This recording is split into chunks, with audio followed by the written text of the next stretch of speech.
ஜாலியாக இருக்கு. ஜாலியாக இருக்கும். ஆமாம், ஒரு வருஷம் 1.5 வருஷம் ஆச்சு. ஆமாம், அதெல்லாம் ஜாலியாக இருக்குங்க.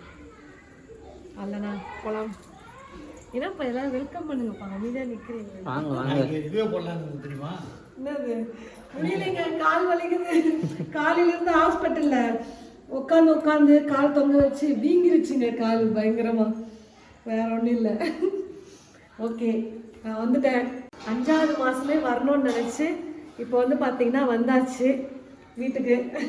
ரொம்ப புதுசாக இருக்குது, ஏன்னா எல்லாமே மாறி போயிருக்கு. 1 வருஷம் ஆச்சுங்களா வந்து கோயம்புத்தூரே மாறின மாதிரி இருக்கு.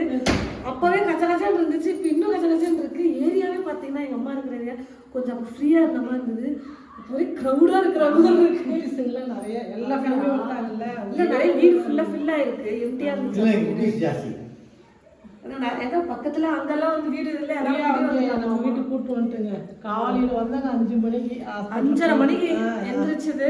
போயிட்டு அப்போலேருந்து உட்கார நில்லு ஹாஸ்பிட்டலுக்கு போயிட்டு செக்கப் எல்லாம் பார்த்துட்டு எல்லாமே பிரியாக்கும் நல்லா இருக்கு, பாப்பாவும் நல்லா இருக்கு. பிரியாக்கெல்லாம் ஒன்றும் நல்லா இல்லை, பாப்பா நல்லா இருக்கு. ஏன் அப்படி சொல்றேன்? ஆமா, நமக்கு தான் எல்லாம் இருக்குது. ஆள் மட்டும் தாங்க கொஞ்சம் வீக்க வேற இல்லை, அதெல்லாம் ஒன்றும் இல்லை. சுகர்லாம் கூட இப்போ வந்து நான் இன்சுலின் எடுத்ததுனால கண்ட்ரோல் ஆகிடுச்சு. ஆனாலும் வந்து விட்டுட்டா வந்து அதிகமாகிடும் அப்படின்றதுனால நீங்கள் இன்சுலின் வந்து கண்டினியூ பண்ணுங்கன்னு சொன்னாங்க.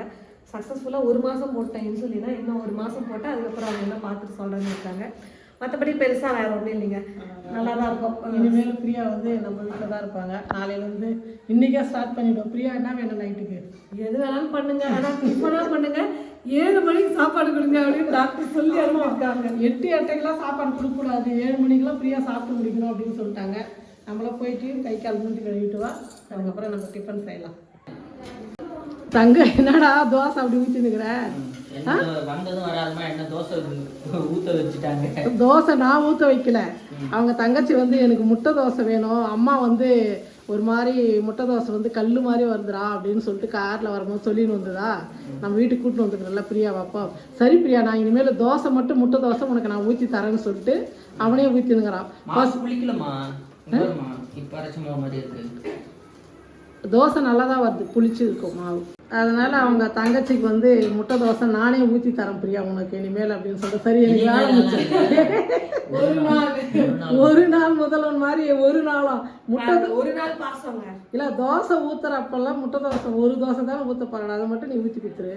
ஆமா, முட்டை வந்து சாப்பிடணும்னு சொல்லியிருந்தாங்க. ஸ்டார்டிங்லேருந்தே சொன்னதுதான். 7வது மாசத்துலேருந்து 2 முட்டையை எடுத்துக்கோங்க அப்படின்னாங்க. நான் வந்து 1 தான் சாப்பிட்டுட்டு இருக்கேன்.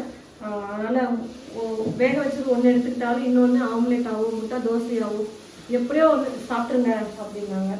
ப்ரோட்டீன் ரொம்ப முக்கியம் இல்லையா அப்படின்னாங்க. முட்டை எடுத்துக்கோங்க அப்படின்னு. முட்டையோட வெள்ளையில ப்ரோட்டீன் இருந்தாலும் எல்லோவும் மஞ்சக்கருவும் சாப்பிடணும், அதுவும் குழந்தை வந்து நல்லா பிரில்லியண்டாக வேணாமா குழந்தை அப்படின்னு கேட்டாங்க டாக்டர். ஆமாம் மேம் வேணும் அப்படின்னா. அப்போ 7 மஞ்சக்கருவும் சாப்பிடு அப்படின்னாங்க. சரி ஓகே அப்படின்னு.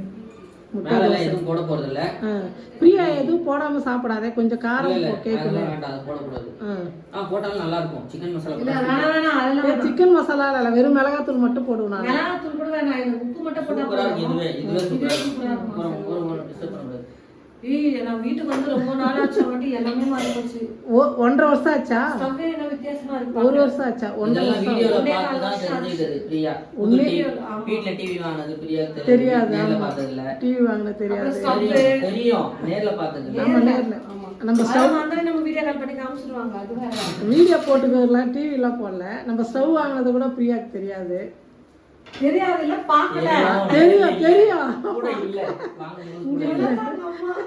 ஆமா தெரியும், இங்க வரல, இப்பதான் நேர்ல பாக்குறேன். இது பாருங்க, பாம்பே சட்னி அப்பா செஞ்சாரு. அது ஓப்பன் பண்ணு பிரியா. பாம்பே சட்னி அப்பா செஞ்சாரு. பிரியாவுக்கு ரொம்ப பிடிக்கும் அந்த சட்னின்னா, அதனால பாம்பே சட்னி செஞ்சுட்டாரு. அப்புறம் மாவு வந்து அப்பா தாங்க அரைச்சாராம், ஆனா உப்பு அதிகமா போட்டாராம். மாவு உப்பு அதிகமா இல்ல நான் உப்பு கையில எடுத்துட்டு அந்த உப்பு அப்படியே மாவு ஏன்னா பாவம் அப்பா ரொம்ப கம்மியா போட்டேன். ஒரு முட்டை தோசை அதுலயும் கம்மியா போட்டேன், பாம்பே சட்னியும் கம்மியா பண்ணேன். வேணும்னா போட்டுங்க சொல்லுங்க. தங்கச்சி வந்ததுனால இன்னைக்கு தாங்க ஃபேமிலியா வந்து கிச்சன்ல வந்து சமைக்கிறாங்க 2 பேரும். உன்ன வீடியோ அம்மா பயங்கரமா எடுக்கறாங்கடா. எங்க நான் அங்க ஆமா. ஆனா நாங்க மட்டும் எடுக்கலன்னா அம்மா வந்து அழகா. எனக்கு தெரிஞ்சது நான் எடுக்கிறேன். அவ்வளவுதான். சாப்பிடு. முட்டை தோசை ரெடி. இங்காமா குடும்பம் எடுத்து சூப்பர் சாஃப்டா இருக்கும். அது ஓப்பன் பண்ணுமா அப்பதான் நல்லா இருக்கும். தோசை மேலே ஊற்றணுமா? ஆமா ஊத்துங்க. முட்டை ஒரு தோசை ஓரமா ஊற்றி விடுங்க. முட்டை தோசைக்கு பாம்பே சட்னியா? ஆக்சுவலாக இது ஒரு வெங்காய தண்ணி சட்னி, நாங்கள் பாம்பே சட்னி. போதும் இது நிறைய ஊற்றி சாப்பிட்டா தான் நல்லா இருக்கும். இது அடுத்த நாள் காலையில் என்ன பிரியா நல்லா தூங்குனீங்களா? சம தூக்கம். முகத்தை காட்ட மாட்டேங்கிறாங்க 2 பேரும், தூங்கு மூஞ்சோட இருக்காங்க. முகம் எல்லாம் தூங்கி அதனால கார்டனை காட்டுவோம் அப்படின்னு சொல்லிட்டு கார்டனுக்கு வந்திருக்கோம் நாங்கள். நான் ஒரு ஃப்ரீ அட்வைஸ். போன டைமே நீங்கள் க்ளீன் பண்ணும்போது சொன்னேன், இப்போ மறுபடியும் 15 நாள் கழிச்சு வந்திருக்கீங்க. கத்திரிக்காய் பாரு, கிளியர் பண்ணிடுங்க. கிளியர் தான் பாருங்க. எவ்வளோ கீரை கிள்ளினுங்கிறேன் நான். ம் இப்போ இந்த கத்திரிக்காயெல்லாம் வைக்க போகிறேன். கத்திரிக்காயெல்லாம் வந்துருச்சு நல்லா. விதைக்கு யூஸ் பண்ணிட்டு தேவையானது எடுத்துருங்க. இல்லை சமைக்கிற கத்திரிக்காய் தான் இது. ம் ஓகே. அதெல்லாம் பாருங்க எவ்வளோ பெருசு இருக்கு. ஓகேங்களா? இந்த பூச்செடி பூ வரவே மாட்டேங்குது, எதுக்கு இருக்குன்னு தெரியல. இல்லை வரும்டா, சீசன் இல்லை. இனிமேல் தான் வரும். தண்ணி ஊற்றாம அப்பா நீப்பா அப்படி காய வச்சுக்கிறீங்க இந்த முறை. இல்ல அப்பவே கரெக்டா ஃபாலோ பண்ணிருக்காங்க. அப்பா வந்ததுல ஃபாலோ பண்ணல, அது மட்டும் நல்லா தெரியுது. இந்த பாரு எவ்வளோ கத்திரிக்காய் பாருங்க. இதுதான் க்ளீன். கடைசியாக முந்தா நாள் உட்காந்து எல்லாத்தையும் க்ளீன் பண்ணாரு. நல்லா இலசு கத்திரிக்காய். அம்மா வந்து திட்டுவாங்க. நீ வரேன்னு சொல்லி தான் மாடி பக்கம் வந்து க்ளீனே பண்ணுறாரு. பாரு வெளியில கூட தண்ணி ஊற்றல, செடிங்கெல்லாம் காஞ்சிட்டு இருந்தது. ஆமாம்மா எப்படி இருந்தது தெரியுமா இந்த இடம்? கத்திரிக்காய் பாரு, சாரி தக்காளி குட்டி குட்டியா இருக்கு பாருங்க. இதுதான் மினி டொமேட்டோ. இது ஏதோ தப்பு செடியா வந்துச்சு, அதுவே எங்க அம்மாக்கே தெரியலையா. தண்ணி இல்லாதனால வளரல போல. இல்ல அதான் சைஸேவாமா, அதுல காய் இருக்கு தக்காளி. நானும் கோயம்புத்தூருக்கு மழை வரும்னு பாக்குறேன், இந்த பக்கம் வர மாட்டேன். பரவாயில்ல அம்மா கொஞ்சம் நான் வீடியோல தான் பாத்துக்கிறேன்டா, நான் போடல. அதுவா செடி வந்தது இந்த குட்டி தக்காளி. பறிக்காம பாரு காஞ்சி போகுது. இது வளரலமா? இல்ல இதுதான் தக்காளியே. இல்லம்மா வளரல. தக்காளி இதுதான்டா வளரல. இதுதான் தக்காளி. Very good. நல்லா இருக்குல்ல? இங்க வேற இந்த ஸ்டாண்ட் வச்சதுனால இப்போ இங்க ஹைட்டா இருக்கிறதுனால கொஞ்சம் அழுக்காக மாட்டேங்குமா. ஆனா இங்கெல்லாம் கீழே இருக்குல்ல, அது மறுபடியும் இங்கெல்லாம் எறும்பு இருந்துச்சு ஞாபகம் இருக்கா? அது இல்ல பாரு இப்ப. எறும்புலாம் எங்குமே இல்லையே, மேல இருக்கிறதுனால எதுவுமே இல்லை. இது திரும்ப ஸ்டாண்ட் ஆர்டர் போட்டு போங்க. பரவாயில்ல தான் ஸ்டாண்டு. இன்னொரு நாளைக்கு கீரை கிள்ளிட்டு எல்லாத்தையும் க்ளீன் பண்ணி. நல்ல வெயிலுமா, காலையிலே வெயிலுமா. ஆமா பிரியாக்கு நடக்கிறதுக்கு நல்லா இருக்குறதுனால. சும்மா காலையில இந்த வெயில்ல நடக்கலாம்ல. ஏன் அங்க மாடியில வெயில் இல்லையா? அது ரொம்ப வெயிலா இருக்கு. ஓ இது பாதி நாள் பாதி வெயில் பாதி நிழல்ல இருக்கு. அங்க பயங்கர வெயிலா இருக்கு. பாதி வெயில் இங்க பாதி நாள். தூக்கம் நல்லா வந்துச்சா? டிராவல் பண்ணது? நம்ம வீட்டுல தூக்கம் வந்துச்சான்னு கேக்குறேன். டிராவல் பண்ணது அதெல்லாம் நல்லாவே இருந்துச்சு. அம்மா மதியத்துக்கு கீரை ரெடி பண்ணிட்டாங்க. அம்மா இன்னைக்கு என்ன கீரை குழம்பாமா? ஆமா கீரை குழம்பு, கத்திரிக்காய், நம்ம செடி கத்திரிக்காய் கடலைப்பருப்பு போட்டு கூட்டு செய்ய போறேன். பிரியாக்கு வேற ஏதாவது காய் ஒன்று பொரியல் பண்ண போறேன். அது மத்தியானம் லஞ்சு பார்க்கலாம். இப்போ பிரேக்ஃபாஸ்ட் என்ன கொடுக்குறீங்க? தோசை செய்ய போறீங்க? ஆமாம் ஓகே, செஞ்சுடுவோமா அதிகமாக வீடியோவில்? 1 கப்பு வந்து ரவை எடுத்துக்கிட்டேன். 1 கப்பு அரிசி மாவு.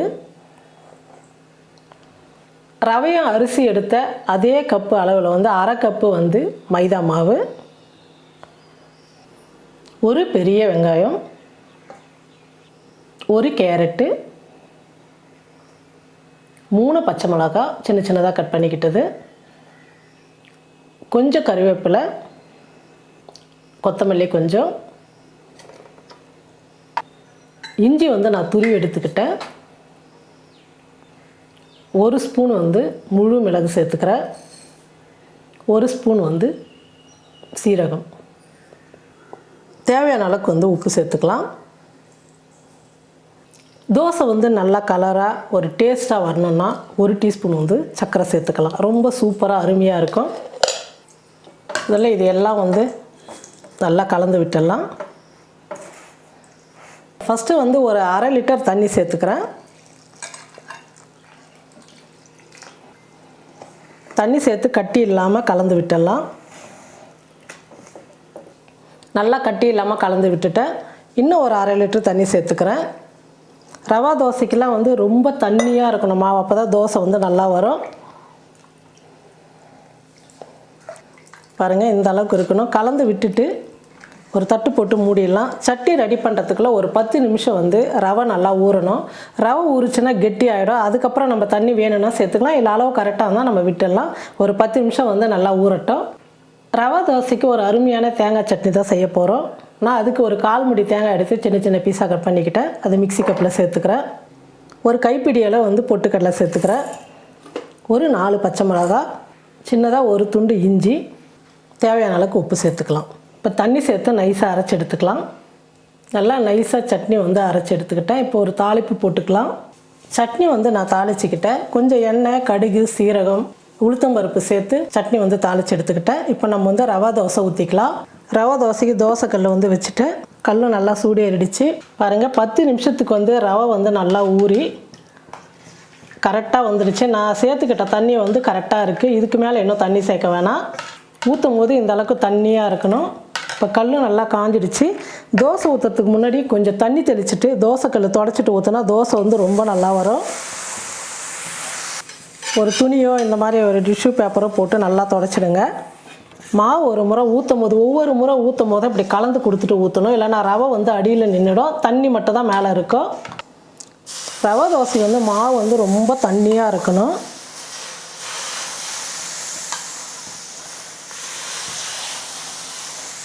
அங்கங்கே கேப் இருந்ததுன்னா கொஞ்சம் கொஞ்சம் அப்படியே லேசாக வந்து அந்த மாவு விட்டுக்கலாம்.